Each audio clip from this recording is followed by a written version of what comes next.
Marignan, histoire d'une défaite salutaire, une présentation de Monsieur Gérard Mièche.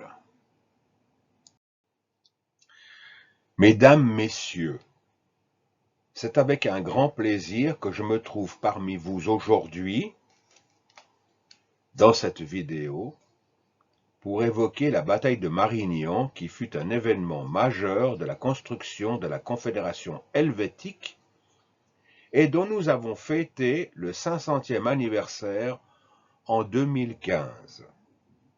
Pour bien comprendre cette bataille qui fut au dire du maréchal Trivulzio une bataille de géants, il nous faut remonter au temps de la genèse de la Confédération et de son étonnante construction jusqu'à arriver à cette question: que faisaient les Suisses en Italie à la fin du XVe siècle et au début du XVIe? La réponse va nous propulser dans le temps terrible des guerres d'Italie qui mirent à mal presque toute la péninsule italique. Après les batailles de Fornoux en 1495, de Novare en 1500 et en 1513, d'Agnadel en 1509, de Ravenne en 1512 et enfin de Marignan en 1515, nous verrons les Suisses se réconcilier avec François Ier en signant la paix perpétuelle de Fribourg en 1516, paix confirmée en 1521 par une alliance perpétuelle. Ces deux traités, s'ils mirent la Confédération dans la dépendance de la France, lui assurèrent en revanche sa protection contre toute agression extérieure.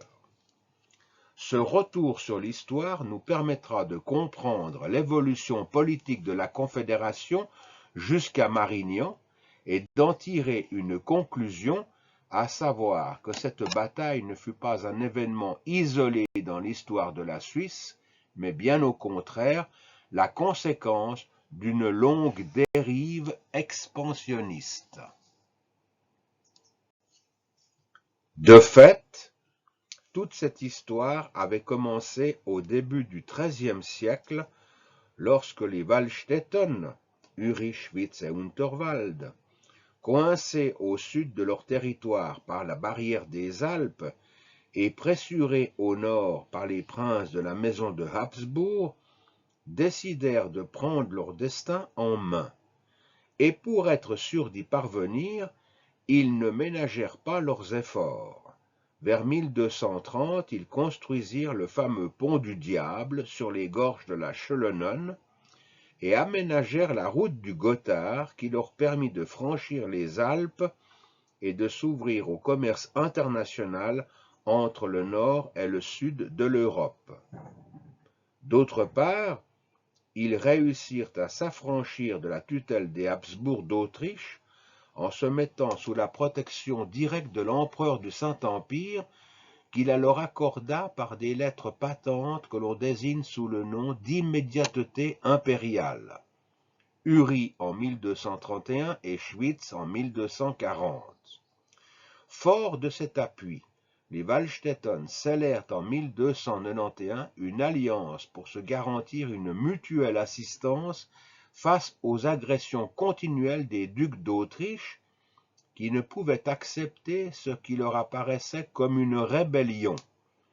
Après de vaines tentatives d'intimidation, tel l'épisode plus ou moins mythique de Guillaume Tell, les Habsbourg décidèrent de mater par la force leurs sujets insoumis.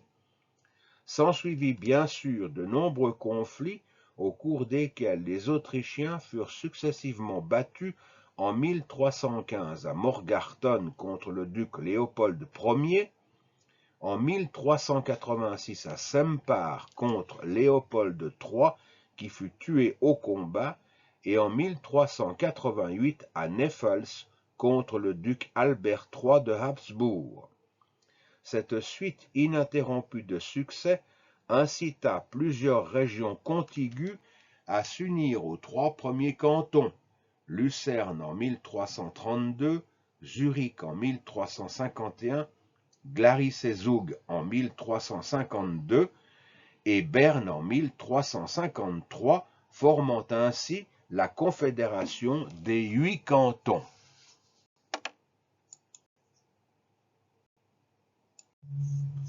Dans le même temps, les confédérés développèrent toute une diplomatie qui leur permit de consolider leur position en faisant des alliances de combourgeoisie avec Appenzell, Bâle, Soleure, Schaffhouse, Rottweil, Mulhouse, les évêques de Genève et de Sion, l'abbé de Saint-Gall et le comte de Toggenbourg. D'autre part, ils s'emparèrent de plusieurs territoires, l'Argovie en 1415, la Turgovie en 1460, et poussant encore plus loin leurs pions, ils passèrent le Gothard et luttèrent durant plus de 50 ans pour s'emparer de la Léventine et de Bellinzone en 1479. Bien sûr, à plusieurs reprises, ils rencontrèrent des obstacles. Ainsi, à la mort du comte de Toggenbourg en 1436, les Uriquois affrontèrent les Schwytzois et les Glaronnais, puis les 5 autres cantons pour la possession de ce riche comté qui contrôlait les cols alpins du côté de l'Autriche et des Grisons. Ne pouvant se défendre seuls, les Uriquois rompirent l'alliance qui les unissait aux Suisses en faisant appel à l'empereur Frédéric III de Habsbourg, qui, ne disposant pas des forces nécessaires pour affronter les Suisses, en appela au roi de France Charles VII. Cette guerre, qui mettait en péril l'unité de la jeune confédération, resta gravée dans la mémoire nationale du fait de la bataille de Saint-Jacques-sur-la-Birse au mois d'août 1444, au cours de laquelle quelques 1500 jeunes soldats confédérés luttèrent pied à pied et jusqu'au dernier contre l'armée royale commandée par le dauphin Louis, futur Louis XI. Impressionné par leur bravoure et leur intrépidité, le dauphin incita son père Charles VII à conclure en 1453 une alliance militaire avec les confédérés. S'ensuivront, durant près de 4 siècles, plus de 100 alliances que l'on nomme des capitulations. Dès lors, et fort du soutien de la France, et en particulier de Louis XI, les confédérés se lancèrent dans de plus grandes aventures, à l'exemple des guerres de Bourgogne au cours desquelles ils battirent à 3 reprises l'armée de Charles le Téméraire, à Grandson au mois de février 1476, à Morat en juin de la même année et à Nancy en janvier 1477, où le duc trouva la mort. Ou bien lors de la guerre de Souabe en 1499 contre l'empereur Maximilien Ier, qui voulait les assujettir à un tribunal impérial, de même qu'à leur imposer un impôt d'empire. Pour les Suisses, cet assujettissement était inacceptable, eux qui se considéraient libres de toute attache avec l'empire. De plus, les Grisons, qui s'étaient unis à la Confédération comme alliés, craignaient l'ambition des princes Habsbourg du Tyrol qui avaient des vues sur leur haute vallée. Après plusieurs escarmouches, la guerre éclata et durant 6 mois elle mit à feu et à sang tout le nord et l'est de la Confédération en faisant un nombre incalculable de morts et de terribles destructions. Enfin, au mois de septembre 1499, après avoir subi 3 défaites, l'empereur Maximilien signait un traité de paix reconnaissant ainsi la quasi-souveraineté de la Confédération, de cette confédération qui s'était agrandie en 1481 de Fribourg et de Soleure et qui devait achever sa formation par l'entrée en 1501 de Bâle et de Schaffhouse ainsi que d'Appenzell en 1513, formant ainsi la confédération des 13 cantons. Toutes ces victoires remportées sur le duc de Bourgogne et sur le Saint-Empire firent la réputation des Suisses qui furent très recherchés pour la valeur de leur tactique militaire.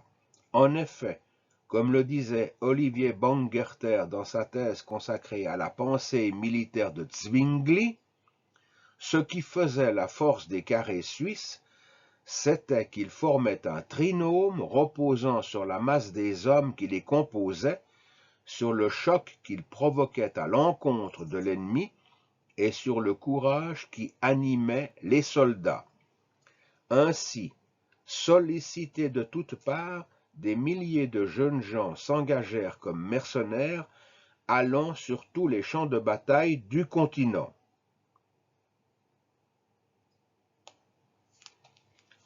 Mais au fait, et avant d'aller plus loin, quelle était l'organisation militaire des Suisses au XVe et au début du XVIe siècle? Dès l'origine de leur union, pour préserver leur liberté, tous les hommes, nobles, bourgeois et paysans, âgés de 16 à 60 ans, étaient tenus de posséder une arme et étaient astreints à des exercices militaires qui se faisaient généralement le dimanche après les offices religieux. Grâce à cet entraînement intensif, les autorités pouvaient lever rapidement plusieurs milliers d'hommes équipés essentiellement de piques, d'hallebardes, d'arquebuses, de couteaux et d'épées. Les chevaux, plutôt rares, étaient réservés aux officiers. L'artillerie, assez peu nombreuse, se composait de coulevrines et de lourdes bombardes difficiles à manœuvrer. Chaque canton levait ses propres troupes. À leur tête, l'on trouvait un capitaine général, un banneret, des conseillers militaires et des capitaines pour les différentes armes. En temps de guerre, lorsque la Diète fédérale ordonnait aux cantons des levées de troupes, les chefs cantonaux se réunissaient en conseil de guerre. Pour faire court, ce qui faisait la force du soldat suisse, c'était qu'en tout temps il détenait ses propres armes, qu'il était bien entraîné, qu'il était mobilisable en très peu de temps, qu'il se déplaçait très rapidement, car dans sa besace, il n'emmenait qu'un minimum de nourriture, d'où l'obligation pour lui de se nourrir sur l'habitant si la guerre durait trop longtemps.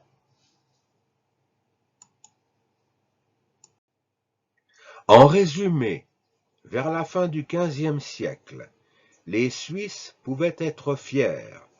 Ils avaient consolidé leur indépendance en battant successivement plusieurs princes, et la puissance de leurs armes n'était plus discutée, au contraire, elle était très recherchée. Toutefois, et malgré le fructueux commerce qui se faisait à travers les Alpes, la Confédération restait un pays pauvre, d'où la nécessité du mercenariat et du service des capitulations, deux types d'engagements qui permirent d'occuper une nombreuse jeunesse pour laquelle il n'y avait pas de travail et qui, osons le dire, était avide de gloire. En contrepartie, les États ou les princes qui faisaient appel aux soldats suisses octroyaient aux cantons différents privilèges tels que des avantages fiscaux sur le commerce, sur la fourniture de sel et de céréales à bas prix, sans omettre de juteuses pensions servies aux officiers et aux députés de la Diète. Cependant, il est un point très noir à relever. Ce fut la corruption qui découla de ce service tant pour l'élite que pour les simples soldats.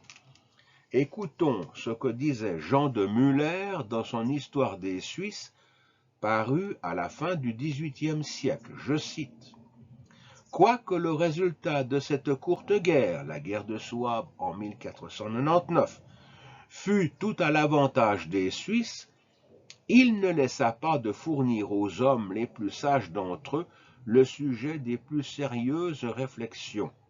Ils voyaient que les relations entre leurs divers États et les princes étrangers se multipliaient et acquérait tous les jours plus d'importance.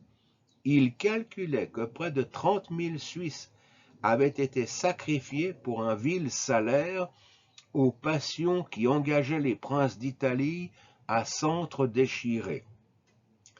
Un mal plus grand encore, c'étaient les désordres que la licence des guerres avait fait naître dans la Suisse, l'oubli de l'ancienne simplicité des mœurs, le luxe pernicieux qui lui avait succédé et qui rendait les richesses si nécessaires que tout moyen pour en acquérir paraissait légitime.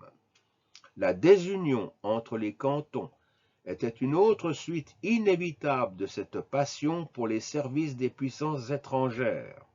Leurs ministres l'entretenaient avec soin pour se faire et conserver un parti. Ainsi, la nation, travaillée dans son intérieur par des intrigues et des manœuvres perpétuelles, ne pouvait plus suivre un système de conduite prudent et conforme à ses vrais intérêts. Elle variait dans ses engagements et laissait porter l'atteinte la plus fatale à une réputation longtemps irréprochable qui avait fait sa gloire et sa sûreté. Fin de citation. En outre, le manque d'unité du fait de la nature des institutions politiques des cantons qui étaient, je vous le rappelle, des États souverains, les empêchait de voir loin, de mettre en place une politique dirigée vers l'intérêt supérieur de la Confédération. Ainsi, hors du champ de bataille où la solidarité confédérale jouait au mieux, les intérêts particuliers des cantons prenaient souvent le pas. Alors, peu à peu, auréolés de leur succès militaire, des milliers de Suisses n'aspirèrent qu'à une chose, s'engager dans des régiments comme mercenaires ou comme soldats capitulés pour aller guerroyer sur tous les champs de bataille de l'Europe et en espérer de juteux profits. Malheureusement, au bout du compte, cette ambition allait leur être fatale, car comme dit précédemment, il n'y avait pas d'unité de pensée, pas de plan directeur, et lorsque la Diète fédérale se réunissait, des 13 cantons qui formaient le corps helvétique surgissaient souvent 13 ambitions politiques différentes, et c'est ce qui apparaîtra lors des guerres d'Italie, et particulièrement lors de la bataille de Marignan. Avant d'aborder le sujet qui nous intéresse, à savoir la bataille de Marignan, il nous faut survoler les règnes de Charles VIII et de Louis XII, ce qui nous permettra de comprendre pourquoi, un jour du mois de septembre 1515, d'alliés qu'ils avaient été jusqu'au début du XVIe siècle, les Suisses et les Français allaient s'affronter dans un combat d'une incroyable violence. Règne de Charles VIII. Dès 1492, tout imprégné d'idéal chevaleresque, le jeune Charles VIII, qui avait succédé à son père Louis XI en 1483, avait décidé de s'approprier la couronne de Naples qu'il estimait lui revenir de droit du fait de sa parenté avec les Anjou qui avaient régné sur ce royaume durant plusieurs décennies. Malgré les mises en garde de sa sœur Anne de Beaujeu qui avait assuré la régence de l'État durant sa minorité, le roi s'entêta et en automne 1494, il ordonna une expédition en direction de Naples, événement qui allait déclencher les guerres d'Italie. Dans cette aventure militaire, les Suisses tinrent une place non négligeable puisqu'ils furent plus de 6000 à s'être engagés dans l'armée royale. De prime abord, cette conquête se fit sans difficulté particulière, les villes italiennes ouvrant toutes leurs portes face à la furia française. Cependant, l'euphorie de la victoire ne dura pas, car sitôt après avoir ceint la couronne de Naples, le roi dut précipiter son départ car les États italiens, suivant l'injonction du pape Alexandre VI Borgia, s'étaient unis pour l'attaquer. Laissant quelques milliers d'hommes, dont 3000 Suisses pour la défense de Naples, Charles VIII s'empressa de quitter le sud de l'Italie avant que la route ne lui fût coupée par ses ennemis. Ce fut lors de ce retour précipité que les autres 3000 Suisses qui étaient restés avec le roi réussirent à faire passer l'artillerie à travers les monts de l'Apennin, réalisant là un véritable exploit. Écoutons le chroniqueur Philippe de Comines nous raconter cet exploit. Je cite. « Il y avait 14 pièces de grosse et puissante artillerie, et commençait-on à monter par un chemin fort étroit, et je vis des mulets y passer à grand-peine. Ces Suisses se couplaient 2 par 2 de bonnes cordes, et s'y étaient à 100 ou 200 à la fois, et quand ceux-là étaient là, ils s'y en mettaient d'autres. Et, à dire la vérité, ils ne passaient point l'artillerie seulement, car s'ils n'y fussent, la compagnie n'eût âme passer. Et à toute heure, il fallait les charpentiers et les maréchaux, et tombaient quelques pièces qu'on avait grand-peine à relever. Plusieurs eussent été d'avis de rompre toute la grosse artillerie pour passer, mais le roi, pour rien, ne le voulait consentir. » Fin de citation. De même, les Suisses montrèrent une grande vaillance à la bataille de Fornoux qui s'ensuivit au mois de juillet 1495, ce qui permit à Charles VIII de se sortir du guêpier italien dans lequel sa folle audace l'avait entraîné. Après sa mort qui survint en 1498, ce fut son cousin Louis d'Orléans qui lui succéda sous le nom de Louis XII. Règne de Louis XII. À peine intronisé, Louis XII imita son prédécesseur en engageant 6000 Suisses. Puis, passant les Alpes, il envahit la Lombardie et investit Milan au mois d'octobre 1499. Mais Ludovic le Mort, le duc de Milan, ne se laissa pas faire et au mois de mars 1500, ayant enrôlé à son tour plusieurs milliers de Suisses sans l'aval de la Diète, il réussit à reprendre sa capitale. Sitôt averti de ce retournement de la situation, Louis XII, qui entre-temps était retourné en France, repassa à nouveau les Alpes, fondit sur la Lombardie avec 14 000 Suisses et vint assiéger la ville de Novare où Ludovic le Mort s'était réfugié. Cette triste situation des combattants suisses dans les deux camps était celle qu'avaient craint les autorités supérieures de la Confédération. Aussi, pour éviter qu'ils ne s'entretuassent, après moult palabres, les Suisses engagés au service du duc acceptèrent de déposer les armes et de sortir de la citadelle. Cette décision mit bien sûr le duc de Milan dans une situation terrible, car abandonné par ses soldats, il était dans l'incapacité de poursuivre le combat. Alors, pour éviter d'être pris par l'ennemi, il tenta de s'échapper en se cachant parmi les Suisses qui se retiraient. Malheureusement, un Uranais du nom de Thurman le dénonça. Fait prisonnier, il fut emmené en France et enfermé dans la citadelle de Loches, où il croupit jusqu'à sa mort qui survint en 1508. Quant au traître, il fut exécuté lorsqu'il osa revenir dans son pays d'Uri. Louis XII triomphait, le duché de Milan était tombé dans son escarcelle, et cela pratiquement sans combat. Toutefois, dans l'euphorie de la victoire, le roi fit une faute qu'il allait payer chèrement. Car, faisant fi des promesses qu'il avait faites à ses alliés suisses, il refusa de leur céder Bellinzone et plusieurs cités du sud des Alpes et, pire encore, il les licencia sans les payer. Humilié et choqué par un tel mépris, la réponse des gens du riz de Schwytz et d'Unterwald fut à la mesure de l'outrage.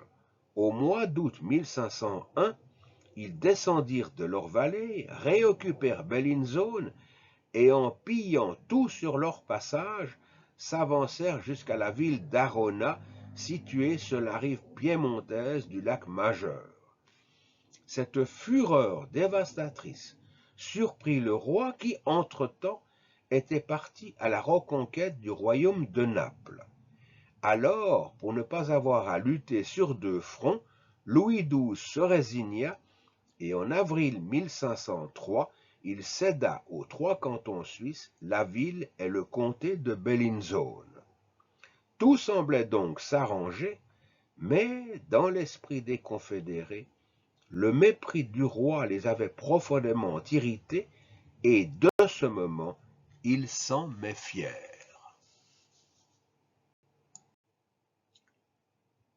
Ils s'en méfièrent d'autant plus qu'à partir de ces années, un personnage d'une très haute stature allait prendre l'ascendant sur la politique de la Confédération. Né à Ernon, dans la vallée de Conches, dans le Haut-Valais, en 1465, dans une famille paysanne, Mathieu Schinner fit de brillantes études de théologie qui lui permirent d'accéder en 1499 au siège épiscopal de Sion. Profondément attaché à la Sainte Église, convaincu de la nécessité de voir l'Italie être tout entière placée sous la domination du pape, Mathieu Schinner allait être l'adversaire irréductible des rois Louis XII et François Ier. Sa détestation de la présence française en Italie fut encore rendue plus forte lorsqu'il rencontra le pape Jules II, qui l'encouragea à persévérer dans son rêve de croisade, c'est-à-dire recréer une Europe chrétienne placée sous l'autorité spirituelle du pape et protégée par le glaive de l'empereur du Saint-Empire. Ainsi, fort du soutien et de la bénédiction papale, Schinner voyagea à travers toute l'Europe, à Rome, à Venise, à Constance, à Zurich, à Aix-la-Chapelle et même à Londres pour engager les princes européens à s'unir pour chasser Louis XII de la péninsule. Enfin, après plusieurs mois d'intenses négociations, ces efforts aboutirent. L'Espagne, Venise, l'Empire, l'Angleterre et bien sûr tous les Suisses qui le servaient fidèlement adhérèrent à une nouvelle coalition dite la Sainte Ligue, dirigée contre la France. Au mois de septembre 1511, pour le récompenser de ce succès diplomatique, le pape Jules II l'éleva à la dignité cardinalice. Les hostilités commencèrent au printemps 1512, mais mal préparées, cette première campagne vit les forces de la coalition être successivement battues par l'armée française, placée sous les ordres de Gaston de Foix à Bologne, à Brescia et lors de la bataille de Ravenne en avril 1512. Informé de ce désastre et enflammé par les sermons vengeurs de Mathieu Schinner, au mois de juin 1512, la Diète helvétique décréta la levée de 18 000 hommes. Aussitôt levés, dévalant de leurs montagnes, ils foncèrent en direction de Pavie, où ils écrasèrent l'armée française, ce qui leur permit de se rendre maîtres de tout le duché de Milan. Toutefois, du fait de leur manque d'unité politique, ils n'arrivèrent pas à s'entendre sur une annexion pure et simple de cette très riche région. Tout ce qu'ils réussirent à faire, ce fut de mettre Maximilien Sforza, le fils de Ludovic, sur le trône ducal de Milan. Et, pour se payer de leurs efforts et de leurs sacrifices, ils s'approprièrent plusieurs vallées qui formeront plus tard le canton du Tessin. Mais, de l'autre côté des Alpes, Louis XII fulminait contre ces mangeurs de fromage. Les Suisses, qui osaient faire la loi dans un duché qu'il estimait lui appartenir. C'est pourquoi, ameutant ses barons, il leva l'ost en vue d'une nouvelle campagne. De fait, en ce début d'année 1513, les événements semblaient lui être favorables. Le pape Jules II était mort au mois de février et son successeur, Léon X, un Médicis, était plus un humaniste qu'un guerrier. Les Suisses, qui rançonnaient d'une façon éhontée les villes et les villages du Milanais, s'étaient attiré la haine de la population. Les Vénitiens, mécontents de leurs alliés, rejoignaient le camp de Louis XII, et le duc de Milan, uniquement préoccupé de ses plaisirs, était lâché par ses sujets. Aussi, dès les premiers jours du printemps 1513, placé sous les ordres de Louis de la Trémoille et de Jacques Trivulus, l'armée royale repassa les Alpes et envahit la Lombardie, alors que l'armée vénitienne s'emparait de Vérone et de l'est du duché. Alerté par Maximilien Sforza, la Diète helvétique envoya 4000 hommes à son secours, mais lorsqu'ils arrivèrent devant Milan, il était trop tard, le peuple milanais s'était révolté et avait ouvert ses portes aux Français. Incapables d'affronter un ennemi qui était 5 fois plus puissant, les Suisses se réfugièrent à Novare en attendant l'arrivée d'une colonne de secours de plusieurs milliers d'hommes. Aussitôt qu'il en fut informé, Louis de la Trémoille vint assiéger la citadelle et commença à la bombarder. Mais le 5 juin, apprenant l'arrivée imminente de plusieurs régiments suisses, pour ne pas être pris entre deux feux, il replia ses forces à quelques lieues de la ville, sur un terrain qui lui semblait plus favorable pour combattre. Dans le camp suisse, sitôt réunis, les capitaines décidèrent d'attaquer dès le lendemain. Et, comme à leur habitude, malgré l'infériorité évidente de leurs forces, les Suisses attaquèrent l'ennemi avec une telle impétuosité qu'avant midi l'armée royale était écrasée et fuyait de tous côtés, en laissant sur le carreau des milliers de morts et de blessés, et en abandonnant une grande partie de son artillerie et de son ravitaillement. Une énième fois, les Français étaient forcés d'évacuer Milan. Alors, galvanisés par cette victoire, les chefs des cantons occidentaux, Berne, Fribourg et Soleure, avec le soutien de l'empereur Maximilien Ier, décidèrent d'une action sur la Bourgogne, d'une part pour calmer la grogne des Suisses contre leurs autorités civiles et militaires qui, disaient-ils, tiraient seul honneur et profit du mercenariat, et d'autre part pour se payer d'un territoire, la Franche-Comté, que les confédérés avaient espéré recevoir après leur victoire sur Charles le Téméraire, mais que Louis XI avait refusé de leur céder. Au mois de septembre 1513, à plus de 20 000, renforcés par plusieurs milliers d'impériaux, les Suisses envahirent la Bourgogne et vinrent assiéger Dijon. La Trémoille, qui en était le gouverneur, se trouvant dans l'incapacité de résister, leur promit au nom du roi une indemnité de 400 000 couronnes et l'abandon du Milanais s'il se retirait. Bien sûr, ces belles promesses alléchèrent les Suisses qui, sans attendre la ratification du traité par leur roi, abandonnèrent le siège et rentrèrent dans leur foyer. Mais à peine avaient-ils franchi le Jura qu'ils apprirent que Louis XII refusait d'honorer les promesses de la Trémoille. Alors, floués d'une victoire qui avait été à leur portée, les Suisses refusèrent toutes les avances du roi pour trouver un arrangement. Ils n'avaient plus qu'une envie, entretenu d'ailleurs par le cardinal Schinner, se venger. En résumé, dans les deux camps, l'on se préparait à la guerre quand on apprit la mort de Louis XII, survenue le 1er janvier 1515.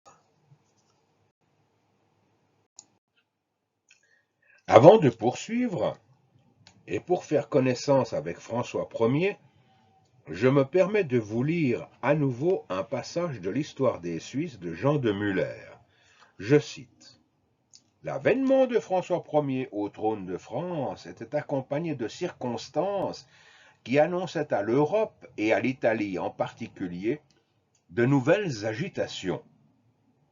Si Louis XII, malgré son âge et ses infirmités, avait formé le dessein après 1513 d'aller reconquérir la Lombardie, s'il avait fait d'immenses préparatifs pour cette dangereuse expédition, devait-on attendre plus de prudence et de modération de la part d'un prince âgé de 21 ans, passionné pour la gloire des armes, possédant au plus haut point tous ces heureux dons de la nature qui séduisent la multitude et captivent une armée, environné de courtisans à qui la guerre offrait des chances favorables de fortune, et de guerriers impatients de réparer la honte de leur dernière défaite en combattant sous les yeux d'un roi compagnon et témoin de leurs exploits.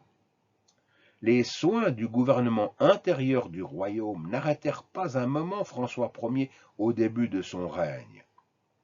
Il n'écouta que le désir de rétablir l'honneur du nom français flétri à Navarre et d'abaisser l'orgueil des Suisses.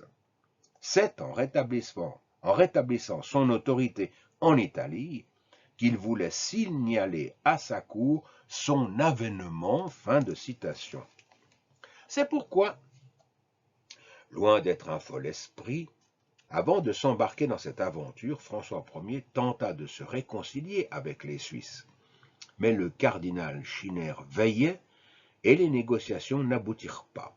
Alors, ayant pris acte de leur refus, il donna l'ordre à ses généraux de se préparer pour une nouvelle campagne. Avertis de ses intentions dès le début du printemps 1515, les Suisses levèrent de nouveaux contingents qu'ils dépêchèrent au sud des Alpes, où ils retrouvèrent le reste de l'armée helvétique qui était chargée de maintenir l'ordre dans le duché. De mémoire de Suisse, jamais l'on n'avait vu une telle armée.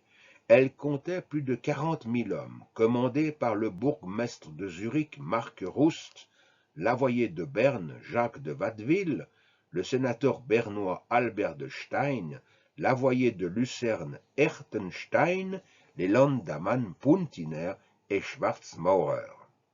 Sitôt réunis, présidé par le cardinal Schinner, un conseil de guerre se tint à Vercelli.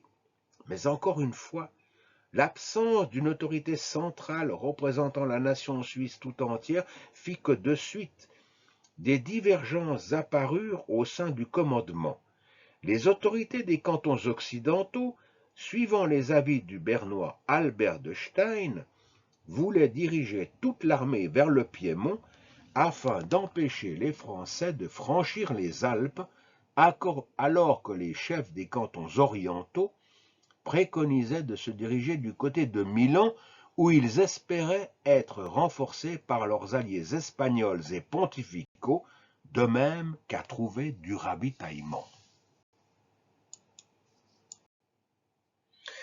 Après plusieurs jours de discussion, il apparut clairement que l'on ne réussirait pas à s'entendre.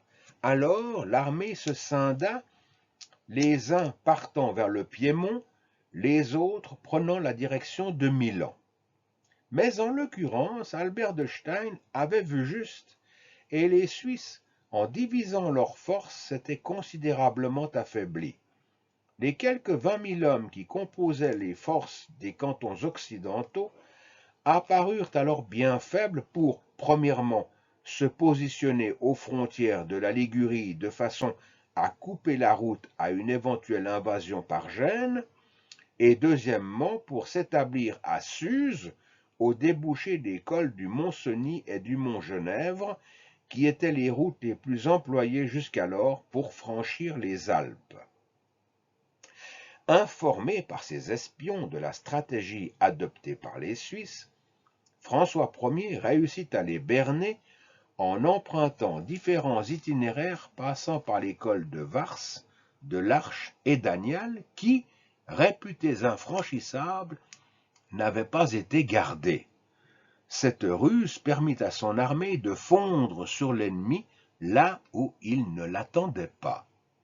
Ainsi, après 5 jours d'une terrible marche pour franchir les cols de la Traversette et d'Anial, qui culminaient à plus de 2700 mètres, le fameux chevalier Bayard réussit à la barbe des Suisses à surprendre Prosper Colonna, le chef des troupes milanaises à Villafranca, et à s'emparer de toute la cavalerie que le pape avait mise à sa disposition. De son côté, avec le gros de l'armée, François Ier avait quitté Embrun le 11 août, et passant par le col de l'Arche, il avait mis 6 jours pour franchir les Alpes. Pour les Suisses, la surprise était totale, et comme le dit Georges Bordenov, je cite, « L'irruption des Français dans la plaine piémontaise, la capture de Colonna, de son état-major et de son avant-garde frappèrent les Suisses et les Italiens de stupeur.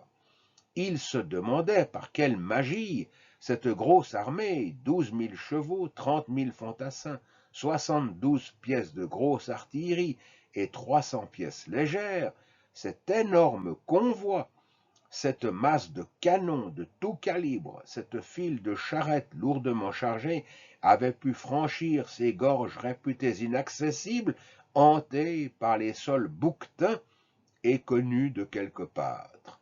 Les troupes du roi se dirigèrent vers Turin en ordre de bataille, le connétable Charles de Bourbon en avant-garde, le roi au centre, le duc d'Alençon en arrière-garde, précédant l'immense convoi. Galliot de Genouillac, le maître de l'artillerie, fit sa jonction avec l'armée à Novare. Enfin, le 30 août 1515, l'armée de François Ier était au complet. Fin de citation.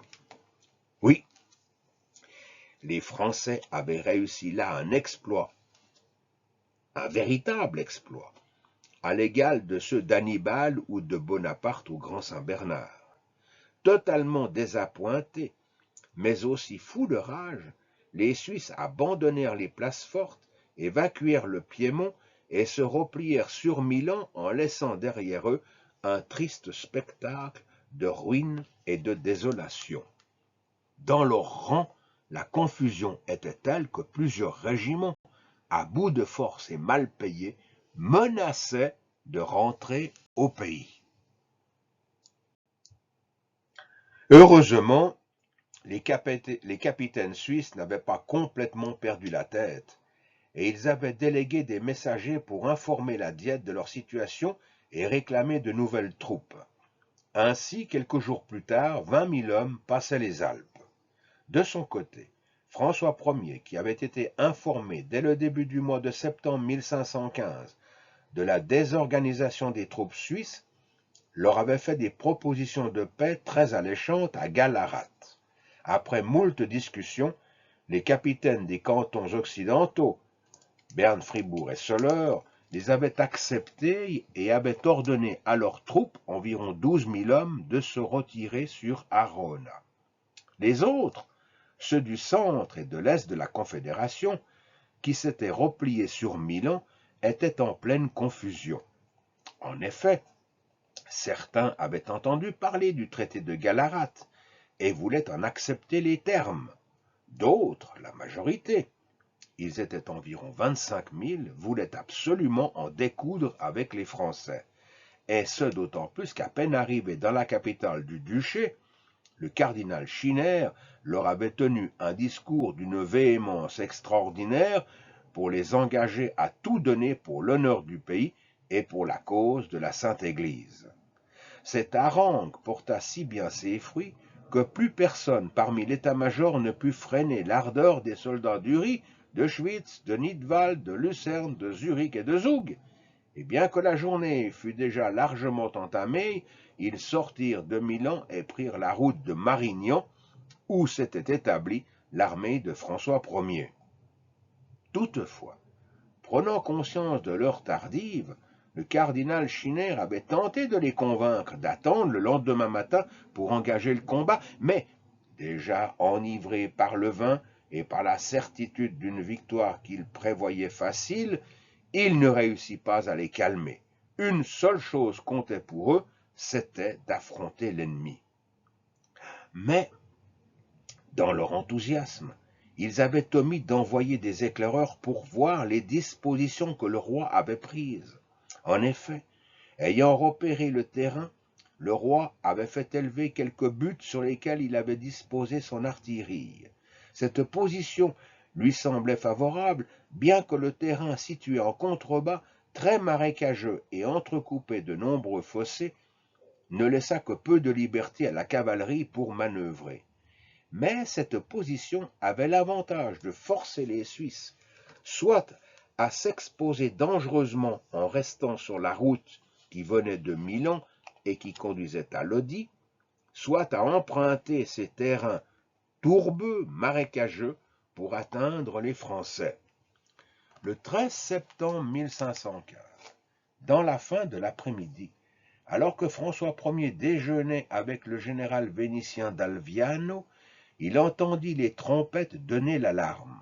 Sortant de sa tente, il put alors voir à l'horizon un immense nuage de poussière soulevé par les milliers de soldats suisses qui avançaient dans sa direction. Armés de leurs fameuses piques, de quelques coulevrines et de plusieurs centaines d'arquebusiers et d'halbardiers qui protégeaient leurs flancs, les Suisses montèrent à l'assaut des rangs ennemis en 3 colonnes de plusieurs milliers d'hommes, faisant d'entrée un vrai carnage parmi les lansquenets. Ce que voyant, la réponse des Français fut terrible.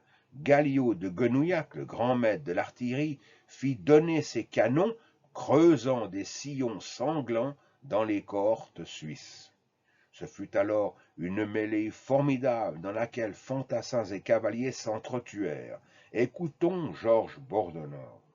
Je cite. « Sous les boulets, malgré des pertes déjà considérables, enjambant les morts et les blessés, les Suisses gardent leur calme, leur volonté de vaincre.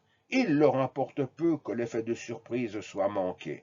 Les cavaliers de Charles de Bourbon, le connétable, se brisent contre cette forêt de piques. Les chevaux s'abattent ou roulent dans les fossés. Bourbon lance contre eux ses lansquenets, ils plient sous le choc. On les rameute en vain, ils reculent vers les canons. Les Suisses accélèrent leur marche. Les lugubres trompes d'Uri meugent au-dessus de leurs casques. Ils touchent au but. Les plus rapides d'entre eux franchissent l'ultime fossé, atteignent les canons. À cet instant précis, la victoire est à eux.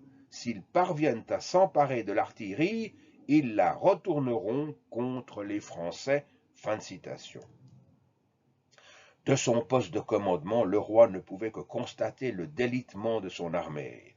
Alors, se mettant à la tête de sa cavalerie, il fonça dans le gros des Suisses, intrépide face au danger, désarçonné à plusieurs reprises, il chargea, dit-on, plus de 30 fois. Pressé de toutes parts, déchiqueté par la mitraille et les boulets, enfoncé par la cavalerie, percé de coups par les lansquenets, les Suisses tenaient toujours. Rien, semble-t-il, ne pouvait ébranler leur vigueur, ni les tourbillons de poussière qui les aveuglaient, ni les milliers de cadavres qui déjà jonchaient le sol.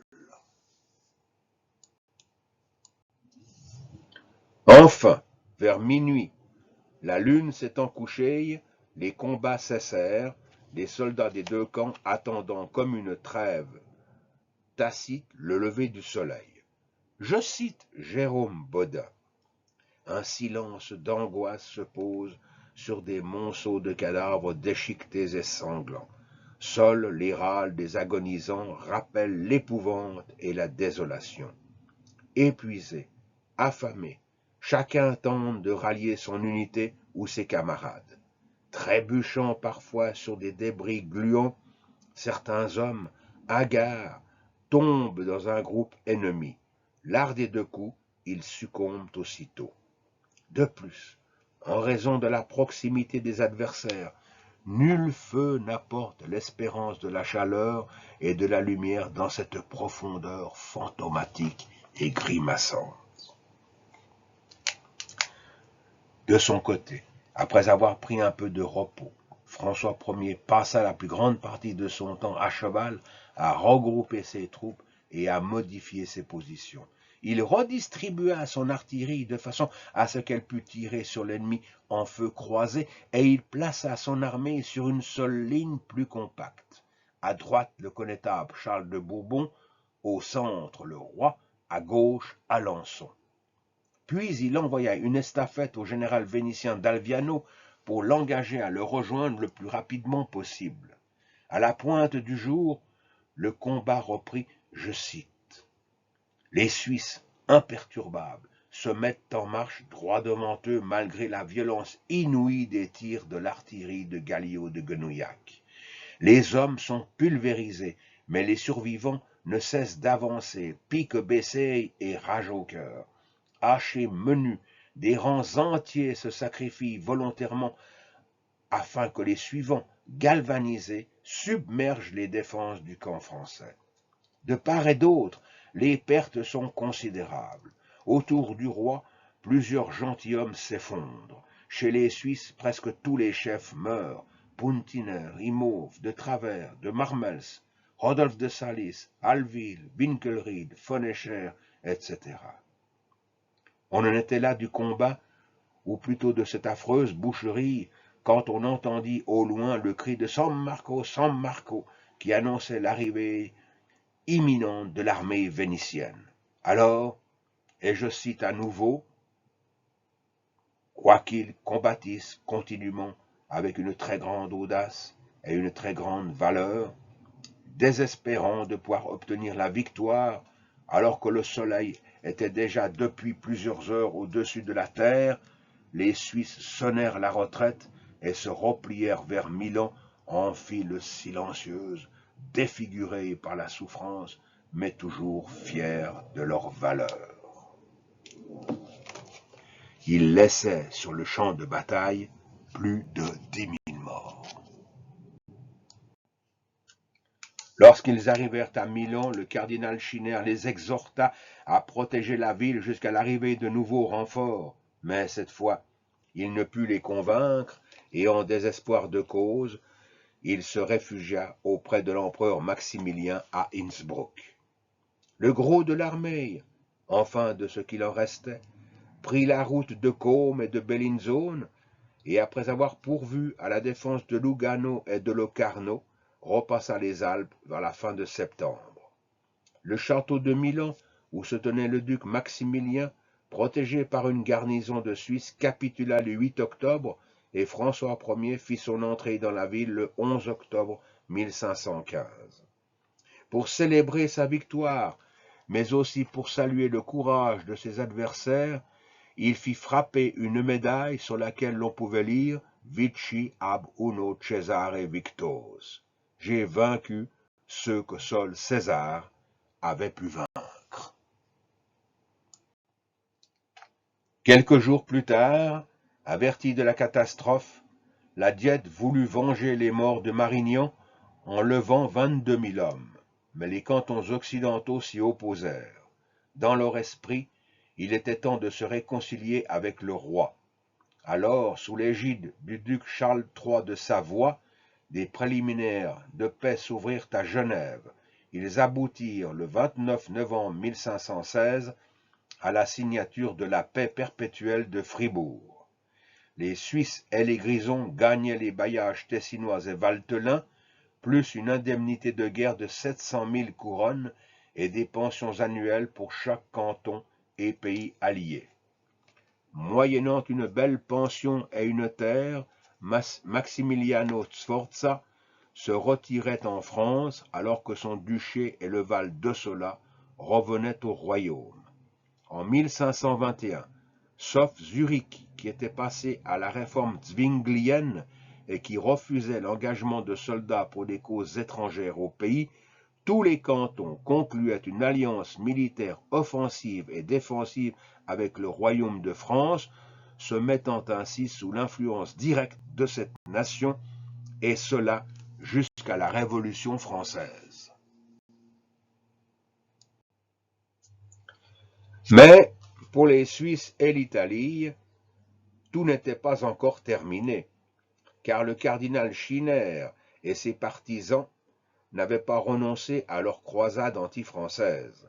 Ainsi, durant plusieurs années, des milliers de soldats suisses engagés simultanément dans les deux camps s'affrontèrent en 1521 en Picardie et en 1522 en Italie à la célèbre bataille de la Bicoque, où les Suisses engagés au service de la France, négligeant les ordres du maréchal Lautrec, se précipitèrent avec une telle inconscience sur la citadelle qu'ils se firent massacrer par l'artillerie de l'ennemi. Et il en fut de même en 1525, où ils furent encore plusieurs milliers à participer à la bataille de Pavie, à l'issue de laquelle François Ier fut fait prisonnier par les Espagnols de Charles Quint. Faisant la description de cette bataille, l'historien Alexandre Daguet dit « 400 d'entre eux, l'élite de l'armée suisse, périrent sur le champ de bataille avec leur chef Jean de Disbar, qui chercha la mort pour ne pas survivre à la honte de cette journée. » Quant au cardinal Schinner, sa carrière n'était pas encore terminée. La mort de Léon X, survenue le 1er décembre 1521, l'obligea à se rendre à Rome pour participer au conclave qui devait élire le nouveau pape. À chaque fois, il obtenait des voix, mais jamais assez pour être élu, les cardinaux français lui faisant payer ses prises de position. Le 9 janvier 1522, Adrien d'Utrecht, cardinal de Tortosa, était élu et prenait le nom d'Adrien VI. Sitôt couronné, pour le récompenser des services rendus à l'Église, son premier geste fut de choisir le cardinal Schinner comme conseiller particulier. Malheureusement pour lui, Mathieu Schinner ne profita pas longtemps de cette élévation, car en cet été 1522, la peste faisait rage dans la ville de Rome. Le 12 septembre, n'ayant pas voulu quitter la ville comme la plupart des autres cardinaux, il en ressentit les premiers effets et, malgré les soins qui lui furent prodigués, il s'éteignit le 30 septembre 1522 dans sa 57e année. Toutefois, la mort ne mit pas fin complètement à ses tourments. En effet, le 7 mai 1527, son tombeau fut saccagé, ô ironie de l'histoire, par les lansquenets de Charles Quint lors du sac de Rome. Savaient-ils, ces hommes qui ne respectaient rien, que les restes qu'ils jetaient sur le fumier de la rue étaient ceux d'un grand serviteur et d'un illustre conseiller de leur empereur?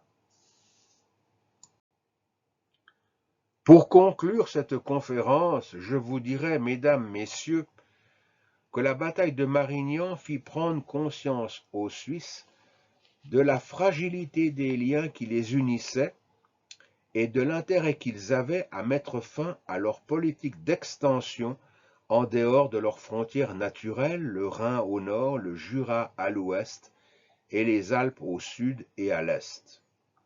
Cependant, en se retirant sur leur précaré, ils n'abandonnaient pas leur engagement pour le service étranger. Tout au contraire, ils honorèrent les traités de paix perpétuelle et d'alliance perpétuelle qu'ils avaient signés avec François Ier, en mettant des centaines de milliers de soldats au service de la France. Toutefois, et comme pour contrebalancer leur engagement au profit de ce royaume, ils signèrent des capitulations, c'est-à-dire des alliances avec d'autres nations européennes, au risque de voir un jour leurs soldats se retrouver sur des champs de bataille dans des camps opposés, tristes événements qui bien sûr se produiront à plusieurs reprises. Ainsi, Tenus par toutes ces alliances militaires, nous les verrons souvent au cours des siècles être obligés de prendre position en faveur des uns ou des autres, réduisant alors à néant toute idée de neutralité. Il en fut ainsi jusqu'à la fin des guerres d'Italie et durant les guerres de religion. De même, ils furent au service de Louis XIII, de Louis XIV, de Louis XV et de Louis XVI. Après le massacre des Tuileries en 1792 et la chute de la monarchie, les régiments suisses furent licenciés. Mais dès 1796, ils furent à nouveau mis au service de la France et participèrent à tous les grands événements militaires du consulat et de l'Empire. Cette épopée, si j'ose employer ce terme, dura bien au-delà de la chute de Napoléon Ier et se poursuivit durant le temps de la Restauration. Elle ne prit fin qu'en 1848. Les dernières troupes capitulées au service du royaume de Naples ne revinrent au pays qu'en 1859. D'autre part, et il faut le souligner, dès après la bataille de Marignan, un sujet autrement plus dangereux pour leur union allait occuper les cantons et leurs autorités, ce fut la réforme qui les divisa et les jeta comme d'autres nations dans les guerres de religion. Mesdames, Messieurs, pour en finir, l'on peut dire que les guerres d'Italie et les massacres qui en résultèrent ne furent que le fruit de l'ambition démesurée de certains princes, de même que la fuite en avant d'une confédération helvétique intimement convaincue de la puissance de sa tactique militaire, et ce jusqu'au coup d'arrêt de Marignan en 1515, qui nous apparaît alors comme une défaite salutaire. Je vous remercie.